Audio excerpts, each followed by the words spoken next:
I've been attached with the feeling of them waking up with you by my side.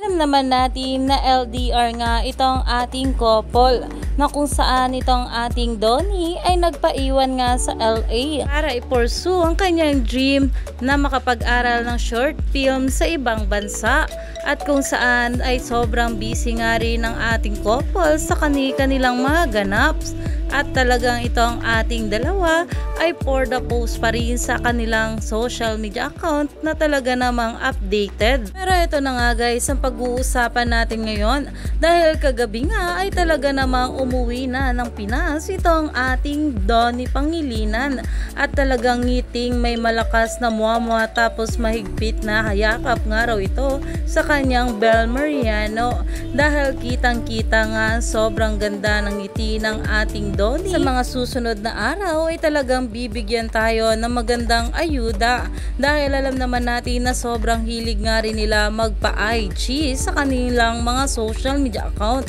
Kaya naman stay tuned lang tayo for more updates sa ating couple na sila Donnie at Bel sa mga susunod pa na ayuda, lalong lalo pa at marami pa talaga tayong dapat abangan sa dalawa.